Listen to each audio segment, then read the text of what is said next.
Welcome to Job Sharing and Beyond, the Future of Work podcast that goes beyond the traditional 9 to 5. I am Karen Tischler, speaker, consultant, and host of the show, where we hear from global experts every other week to discover innovative solutions and tips on how to remain a relevant employer in the future. Hello, everyone. Today, I am so appreciative to introduce to you the co-founders of Project Matriarchs, Pilar McDonald and Lola McAllister. Best friends since third grade, Pilar and Lola are starting their second year at Brown University and Stanford University, respectively. Pilar plans to study Environmental Studies and Lola hopes to major in human biology and minor in Spanish and human rights. Today's conversation talks about their Project Matriarchs, their pledge to care, why in general caregiving is so important for everybody, and also we speak about flexible work, how Gen Z is looking at work and work-life balance in general, and much more. I am really excited to share our conversation with you. Welcome to the show, Lola and Pilar. Thank you, Karen. We are just so incredibly excited to be here today. Yes, thank you so much. We're really excited to be joining you. Thank you very, very much for coming onto the show. Now, a lot of people are listening to us from all over the world. Could you please tell them where are you calling in from, and is there a particular site or food that they should be visiting or eating when they come to your area? Yeah, so I'm calling in from San Francisco right now, which is where I grew up and have been stationed over these past 18 months with my family. And I live in a neighborhood called the Richmond District, where we have 2 Burmese restaurants, basically just around the block from our street. Truly some of the best food in San Francisco, and just always a wonderful experience. So I would highly recommend that to anyone that's able to join. Yes, and then I am also calling in from San Francisco, California. Pilar and I both grew up here.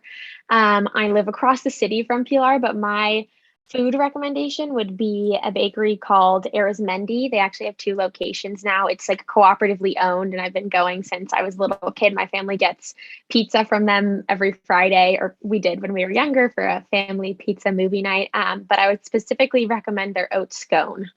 And then a site I would recommend, my favorite thing in all of San Francisco is our botanical garden in Golden Gate Park. It's like incredibly beautiful. So yeah. Thank you very much for sharing. I've been to San Francisco before, and these sounds like perfect things to try out food-wise and to visit. Now, I am super excited to talk with you about your work, and you both are the co-founders of the Project Matriarchs. So for people who may not have heard about this, could you please share what this is all about?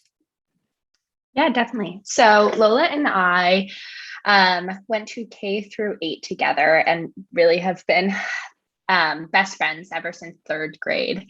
And so this summer, or about a year ago now, we were really just kind of putting our heads together in terms of what this next year was going to look like for us. We both had just finished our first year of college, the latter half of which was online.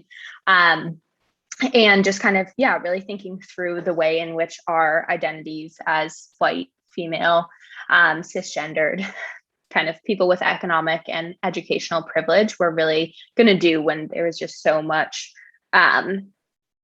happening around the world, and really wanting to use that to the best of our abilities to support people. So one issue that was just very clearly making a lot of headlines, as well as being very present in a lot of conversations we were having with different people, but was this issue of kind of the caretaking and caregiving responsibilities that were hyper present during the pandemic, and how that was just really not kind of survivable, adding in this online schooling and online working and being home all the time.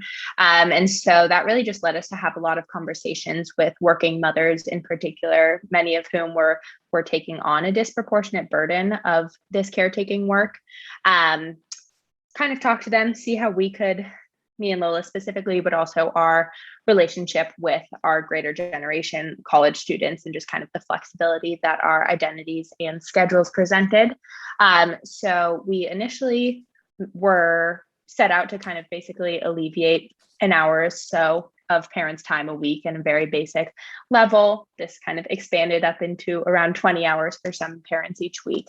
But we piloted a program where we are matching college students with working parents to provide virtual enrichment, mentorship, tutoring, academic support, and kind of exploration for their kids. And so this was very varied in terms of what it actually looked like, whether it was homework help or just kind of having some engagement with someone that wasn't a parent or a sibling because of how rare that was a year ago.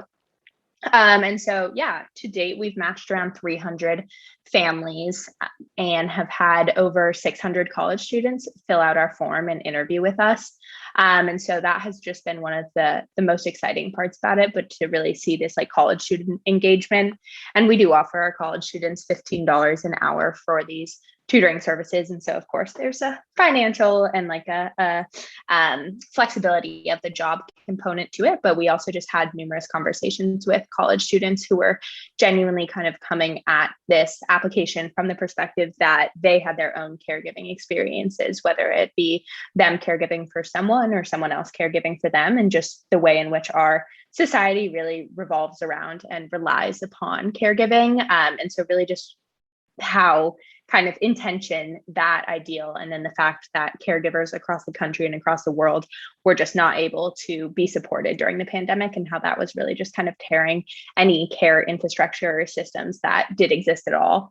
And of course, the United States is standout in how much it lacks around this. And so, yeah, that Lola, you can kind of jump in then if you want around Pledge to Care, but that was a huge first step, kind of what got us to where we are now.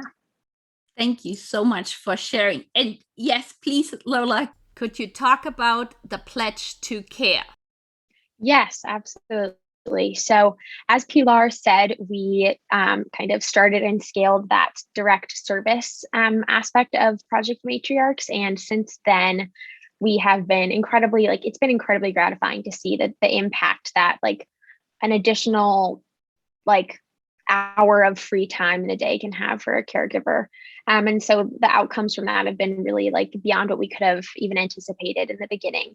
And it really motivated us even more to kind of try to contribute to more systemic solutions, because obviously what we're offering is really meaningful in the short term, but it doesn't contribute to any kind of longer term lasting change at a systemic level. It's really just responding to symptoms of the way our country really systemically undervalues care. And so this past spring, we were really thinking about how we could uniquely contribute to the kind of national momentum we're witnessing right now around instituting more progressive care policy, both at a public policy level and within companies.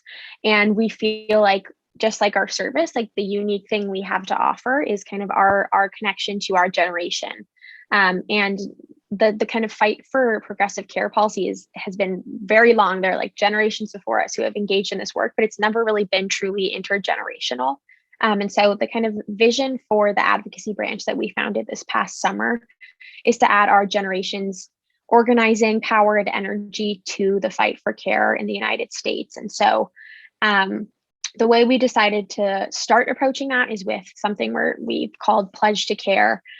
Pledge to Care is aimed to be a tool that our generation can use to express consensus regarding the policies that we want our future employees to adopt, revolving around caregiving. And so we decided to start with advocacy in the private sector because we think that as the generation of talent companies are trying to attract and retain at the moment, if we act in consensus, we do have collective bargaining power to leverage. And so we decided to kind of do research about the most progressive policies that exist and try to reflect our generation's values. We know there's a lot of research to show that our generation is the most diverse of recent generations, the most kind of socially active and progressive of recent generations. And so we tried to reflect those values in our kind of statement of values regarding corporate caregiving policy. And so Pledge to Care itself kind of outlines what our team identified as the most progressive standards that companies can adopt when it comes to care-related policies. And so anybody can sign on to Pledge to Care. The idea is that we can express generational consensus by getting a large number of signatories. However, we want anyone and everyone to sign, and adults or folks who aren't Gen Zers can sign on to just indicate support for our movement and work, and to express to Gen Z that you feel like our voices, our energy is needed in this movement. I just find it amazing that you had come up with the idea how much power you as a generation have towards demanding or asking for a different approach to caregiving from a private company perspective. And so I'm curious, how are you raising awareness for other students across campuses regarding the Pledge to Care? Yeah, definitely. Well, I think that is a huge question, kind of impending upon our next few weeks and what that really looks like as we launch our campus organizing program. Lola and I and a lot of our interns over this past summer haven't been on campus in a year and a half. And so I think there's just a lot of energy generally from college students, as I'm sure kind of other people throughout the world, but to hopefully have this kind of in-person interaction with fellow people learning, excited to be there, kind of our generation. That just hasn't been tangible for a while. So with that, we are really hoping to launch our organizing program, which will in the beginning consist of very old school kind of campus organizing in the way of setting up a table on the green during the club fair and kind of really just getting these signatures as a way to show companies that our generation cares, and just the fact that like by signing, it may not feel like you're doing anything super binding or super kind of committing, or there's not a ton of accountability around that. But our main intention in someone signing is to get them kind of involved in these conversations about what caregiving looks like in the future for themselves and for kind of their peers around them.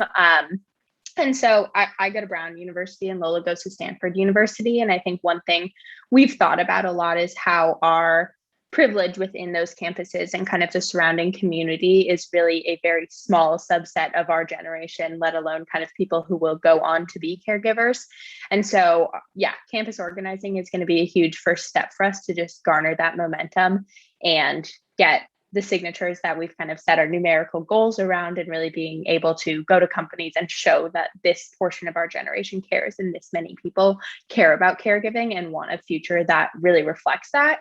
But kind of a more lasting goal of engaging our generation is really focusing on this piece that like so much of what we want to do as a generation, whether it be like from other organizations like Sunrise or just kind of other organizations that are focused on mobilizing our generation around issues, which has been, from mine and Lola's perspective, just amazing to watch. And so showing that caregiving is really an issue that we need to value and kind of recreate the systems around in order to be able to focus our generational issue on these other impending issues as well, such as climate change or gun control or things like that. And so, yeah, we would love this to just be something that kind of we can show companies from the corporate perspective and then eventually the public policy perspective as well, but that this is something that we can, like we have seen companies do it. We do have the ability to create a shift in policies around this, which will then create a societal shift in culture around this, which will kind of then allow us to value caregivers. The fact that, you know, you and I both have caregivers and are caregivers in our lives, to be able to value that to the extent that we can then focus our energy on all these other issues that are important to our generation. And so that will really kind of revolve in our next step of our organizing process, but expanding beyond the college campus structure and really being able to reach the rest of our generation to engage in these conversations before it's too late.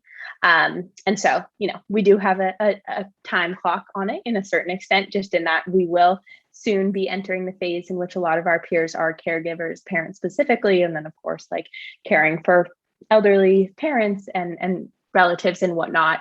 And so wanting to really shift just the way that we talk about caregiving kind of before we go into their caregiving responsibilities. And now for somebody who is listening from outside of the US, or for people on the campuses that might be from, like international students, is it also okay for them to sign on, or are you currently specifically focusing on the US? Although we are focusing on the US, the purpose of Pledge to Care is just to kind of express momentum, energy, and conviction around this. And because, the US is uniquely horrible at supporting working caregivers, we really are focused on American corporations and American policy. However, I think we definitely would encourage and love for international folks to sign on, just to kind of express solidarity. We are tracking like the where our signatories are from, in addition to what year they were born in. So we can kind of distinguish like from what generation are our signatories, and are they, adding to the consensus, or are they, expressing support. That sounds really great. So for anybody who is listening to us from all over the world, please join the Pledge to Care. I think it is such an important movement, and I'm just so appreciative that you guys have started it. And now, one other aspect of caregiving that is very dear to my heart is the need for flexible work. And often people talk about flexible work as far as, starting at different times during the day, or right now the big debate whether it's a hybrid work or, remote work. But really what I am looking at or focusing a lot on is more like from a part-time perspective, whether that is job sharing, whether that is a 4-day work week or 5-hour daily work days.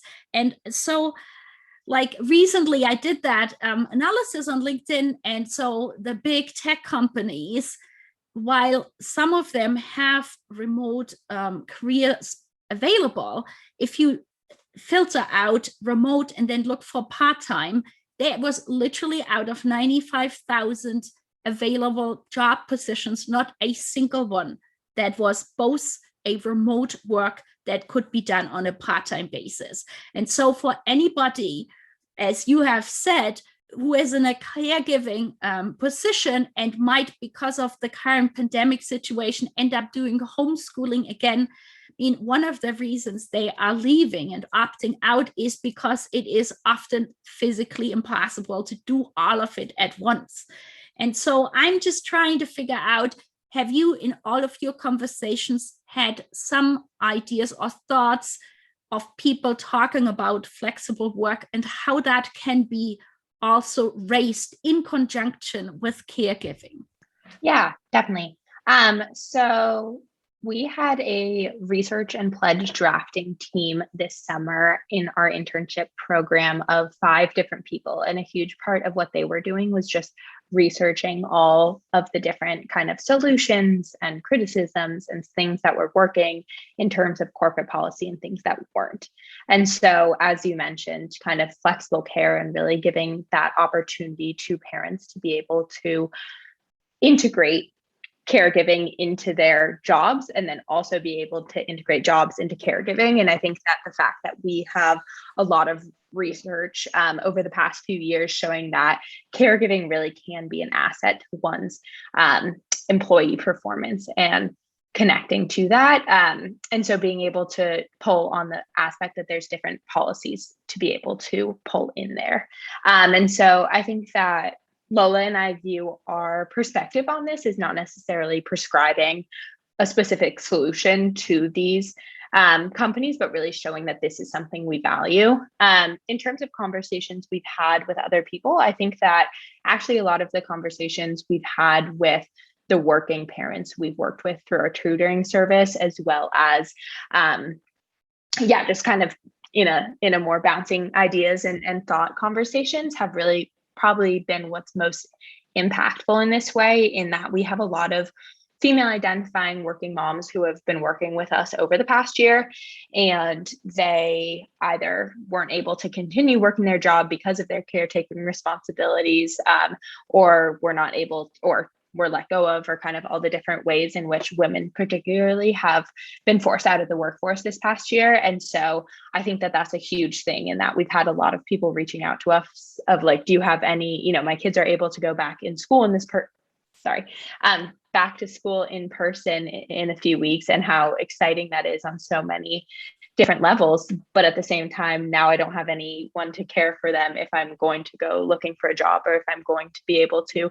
kind of resume the things that we viewed as career success. And so really just, I think the pandemic, as we have seen and a lot of people have talked about, but is really an opportunity to acknowledge the fact that the status quo can and needs to be changed. And so I think flexible work is a huge thing that needs to be reintegrated and just kind of accepted and worked around, because again, like in order for caregiving and careers to coexist, we need to make them work for one another. And so some things need to kind of be prioritized for the caregivers in our lives, due to the fact that everyone's a caregiver, regardless of if that identity is seen or made visible or talked about often. But people are caregiving for different people in their lives throughout their lives. And so I think working parents obviously is a huge thing we can see, especially because of the structure of that in the school day and kind of the way that that works into a work week. But people are caregiving for friends, family members, spouses, themselves. And so how being able to take time for those responsibilities really allows people to be more present, more productive at work, and the way that that is a necessary change to be able to benefit society in that way. You are absolutely right. And I think it's, even what you just said, the last bit, like, sort of caregiving of themselves. I feel that's something that people, prior to the pandemic have really not looked at either. Like, like the mental health aspect, how important that is. And so I'm really appreciative that you are looking at it, sort of afresh from your generation's perspective on what doesn't make sense. What could we do differently? And so one of the things when I was going through your pledge to care, I was really appreciative of was that you are also talking that more male identifying professionals need to get involved in care work. And especially, we need to have more role models on a more senior level to ensure that it isn't that automatic somebody who is a caregiver is somebody who's automatically somebody female identifying. Lola, like if you could maybe talk about, was that also research you have done, or people came up to you to talk about that aspect? Because I think that's huge. Yeah, it's an incredibly important piece of this work. And so we are very focused on kind of like, how can we really deliberately strategize around male engagement? Because although we have a number of male identifying folks working with us, the vast majority of our interns and our tutors are female identifying. But then within like the corporate context, what we've heard from so many women, particularly female caregivers, is that it can be really, really powerful to just start hearing their managers, people who are higher up in the company, CEOs, talking about their own caregiving responsibilities, or just being transparent about, like, I need to leave this meeting early because I need to pick my kid up from school. So like that, those kinds of small actions can really meaningfully kind of erode the workplace stigma around even like acknowledging people's caregiving responsibilities. And so that's one thing we've heard about a lot. And then secondly, it's also like leaders in companies need to be like aware of their workforce's caregiving status and the ways in which their caregiving status impacts their like capacity to be present at work, to be effective and efficient and feel supported at work. But yet so many companies don't yet collect that information. So as a starting point, people in positions of power, a lot of whom, as we know, are male, can ask that their companies start to track caregiving status, because this is a kind of a key thing that we are partnered with an organization called TendLab around. It's the fact that like you can't solve a problem that you can't see. And so we need to start collecting this data to illuminate the ways in which caregiving status, of course, like in conjunction with data regarding demographics like race and gender, impact like a person's capacity to succeed at a company. And so that's one way in which we think like male identifying folks can be really effective allies. But yeah, I think there are even like the kind of subtle pieces about how do you kind of slowly contribute to a culture that is open about caregiving and values caregiving. And one way to start doing so is to just talk about your own caregiving responsibilities. Recently, I've seen more and more on LinkedIn male identifying professionals, and also like the CEO of LinkedIn himself basically had a little video that said, "Hi folks, I'm off to picking up my kids on the first day of school." And that sets such a tone because, as you said, it's parenting out loudly. It is emphasizing the importance to be in somebody's life as a caregiver of any gender. So yeah. So and then the other aspect what you were just talking about, collecting more data. I'm a big fan of returnships, basically for people who have not heard of this. That is basically like an internship for professionals returning back to the paid workforce after a long period of absence, often due to unpaid care work. And so often people don't know, like when they're applying originally to a company, whether anybody above a certain leadership level might have been somebody who was originally, who is a returner. And in my mind, that would make a huge difference if somewhere that was indicated, because I feel it would allow somebody maybe from a younger generation to see these are people who are taking it seriously, who see the transferable skills from unpaid care work by hiring somebody to come back and having that person, have a leadership position.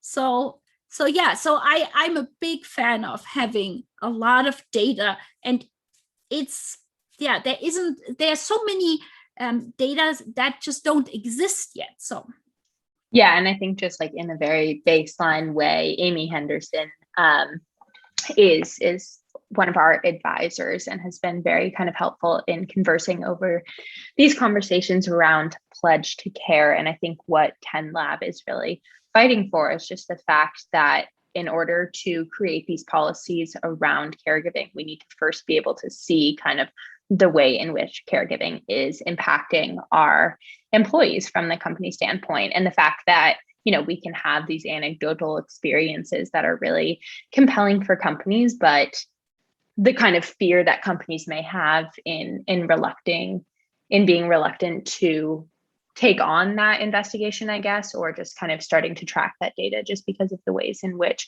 they then need to follow up and be accountable because of the ways that our country and our companies are inadequately supporting caregivers. And so this is something that I think we're really hoping to change as a starting point as our generation goes into this, because of course these infrastructural changes do take time. And so we want these, like, for companies to see it from their perspective that this matters now.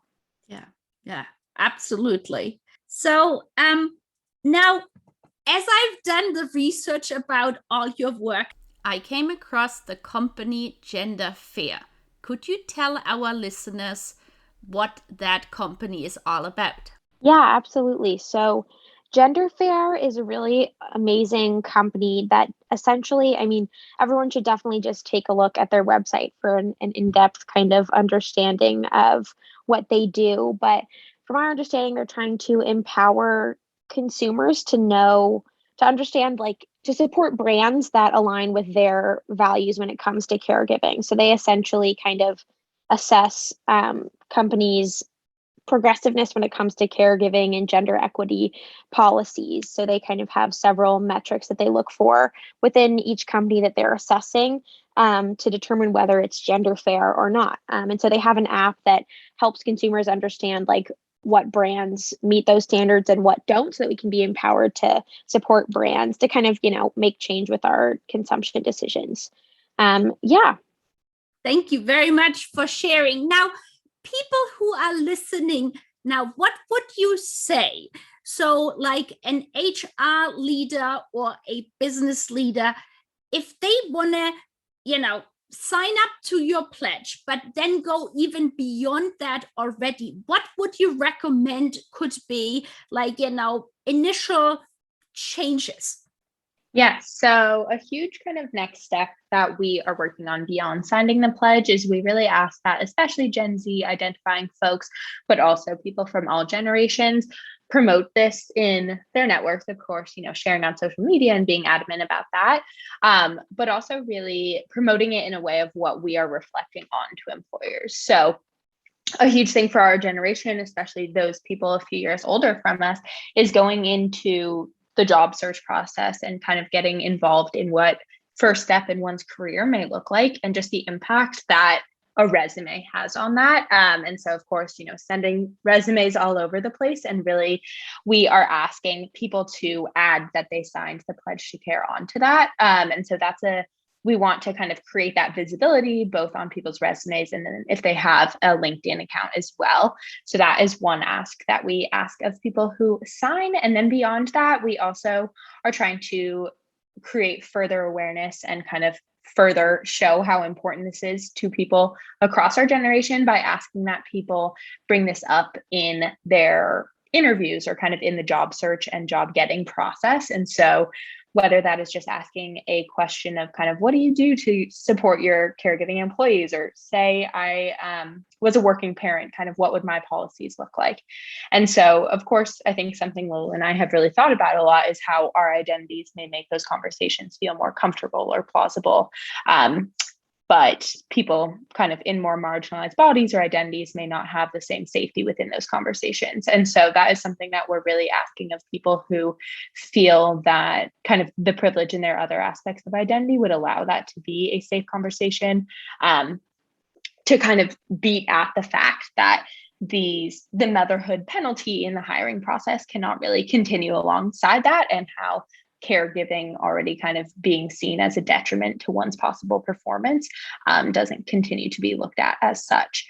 And so, yeah, those are two ways to kind of continue to get involved and amplify our mission. And then beyond that, for any college students or high school students or anyone kind of on a campus of some sort looking to kind of organize their student body, that is something that we're really working on currently. So we are going to be launching our campus organizing toolkit in a few weeks on kind of what that looks like to do everything from setting up that table on the green to kind of lobbying within your school and really having these conversations with people who are making decisions there. And so definitely kind of continue to follow along on that aspect and get involved in that.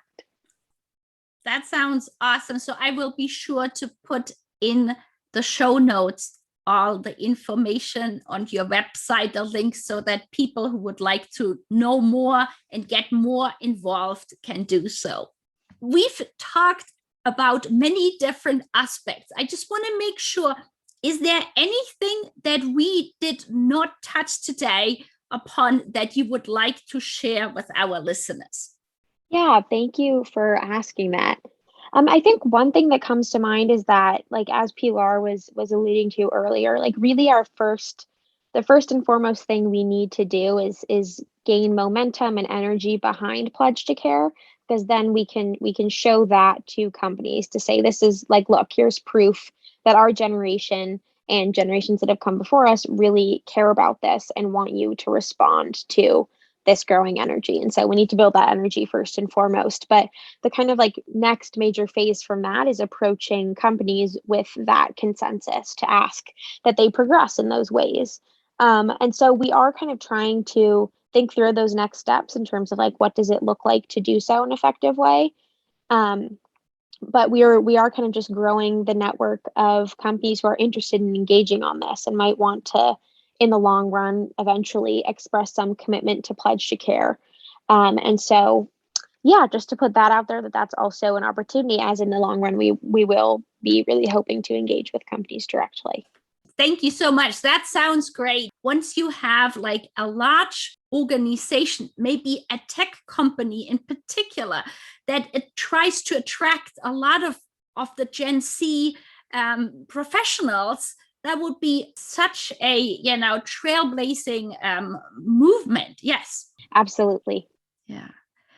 And now, how can people reach you on social media? Yeah, so we are on Instagram as our primary form of social media at Project Matriarchs. We're on Twitter at Project Matriarchs, and LinkedIn at Project Matriarchs, and would love to engage, hear from you, and appreciate any amplification, kind of as we've talked about, but really growing our movement to generate that consensus and show the importance of kind of coming together as a country, as a generation, to show support for the policies outlined in our Pledge to Care would be wonderful.